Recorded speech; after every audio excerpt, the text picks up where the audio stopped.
Hey y'all, this is the Variety Kid, and a few months ago, I did a video about things I'd change about the 2019 iPhones, and actually in this video, I'm gonna do some updates about what I'd change, and also, because I came up with some more specific ranges for some things, and I added a few more new things. So first of all, I realized I would keep the same brightness on all of them at 625 nits. And whenever I said about the refresh rate for, like the actual refresh rate, it would, so I mean, actually I wouldn't do a 120 hertz refresh. I said I wasn't sure if I would do a 120 hertz refresh rate for the iPhone XR. I was gonna say that, I mean, actually I've decided that I wouldn't do a 120 hertz refresh rate, but I would do a 90 hertz refresh rate on the iPhone XR, or, I mean, on the iPhone 11R. When it comes to battery, I eliminated more of the ranges. On the iPhone 11, I would do 2795 to 2928. On the 11R, I would do 3052 to 3149. And on the iPhone 11 Max, I would do 3523 to 3575. For the wide-angle camera, I eliminated more on what I'd do for the megapixels.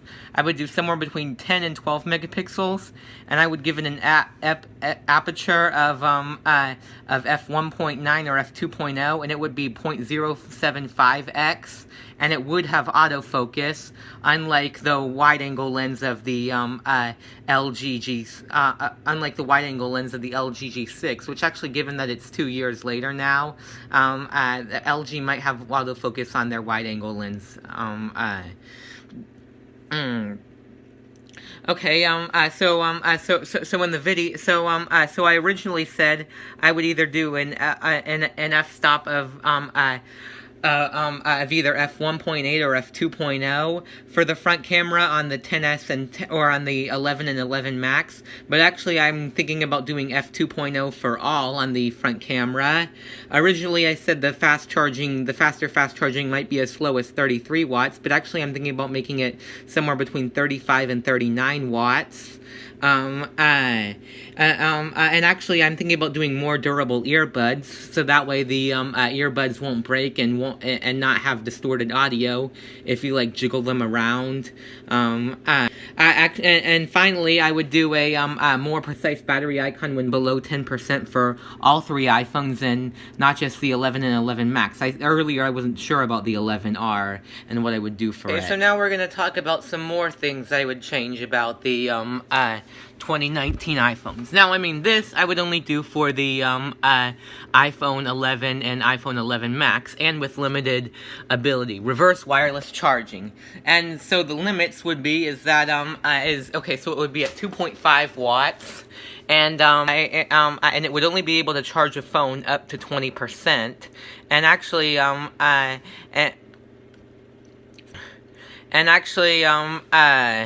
and when it's reverse wireless charging another device, I'll make it where charging is limited to 7.5 watts.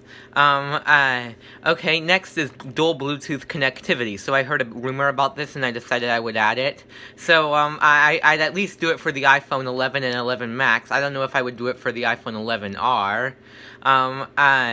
Number 3 is better Hey Siri. I was gonna say about how Hey Siri doesn't always work. Like, watch this. Hey Siri. Hey Siri. Hey Siri. Hey Siri. And just to show you,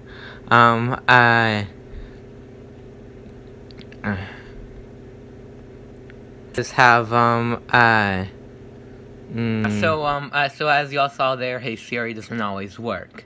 Next I would add, a longer lasting water resistance. So I was gonna say that the iPhones, don't last forever, and I would do this at least for the 11 and 11 Max, or the iPhone's water resistance doesn't last forever, and, beyond being spray resistant, so actually I would make it, a lot more water resistant by using little or no adhesive, and just making it where the components are just made to resist water, which that could also lead to, cheaper repairability, which when it comes to, which so far, the repairability price has stayed the same, if not gone more expensive. I actually forgot to mention this, I'm adding this into the middle, but I would also add a true depth camera on the rear camera for all three 2019 iPhones.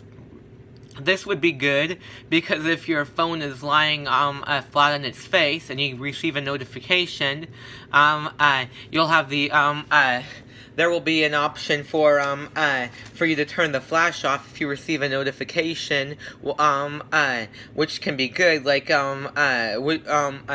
which can be good, like, if your phone is on your face, so that way the flashlight won't flash in your eyes. And however, I will give you the option to turn off the true depth camera for the rear camera option. Next, I would make it usable in more temperatures. So for the minimum so I would make the iPhone 11 Max more usable, and this wouldn't apply for the iPhone 11R. So the iPhone 11 Max minimum temperature would be somewhere between 0 and 18 degrees Fahrenheit. The minimum temperature that the iPhone 11 would be able to handle, with a 0% chance of not functioning well, will be somewhere between 5 and 25 degrees Fahrenheit. For the iPhone 11 Max, the maximum temperature will be somewhere between 108 and 112, and for the iPhone 11, it'll be somewhere between 100 and 109. And next, I would make it thinner. So the iPhone 11 and 11 Max are 7.7 millimeters thin. And I would make the iPhone 11 somewhere between 7.62 and 7.65 millimeters thin, which 7.62 represents 7.62 millimeters represents 1% thinner, and for the iPhone 11, I would make it somewhere between 7.5 and 7.6 millimeters thin, and I wouldn't increase or decrease the camera bump, whereas on the iPhone 11R, I would make it somewhere between 8 millimeters and 8.2 millimeters, down from 8.3 millimeters, and I would decrease the camera bump on the iPhone XR, but it wouldn't be, but it would still be bigger than the, than what it is on the XS and 11 series,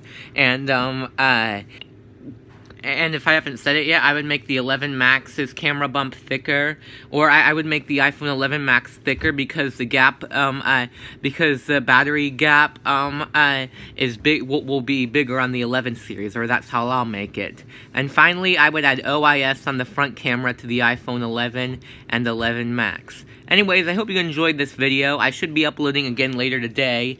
It'll be about the iPhone 2G versus iPhone XS Max.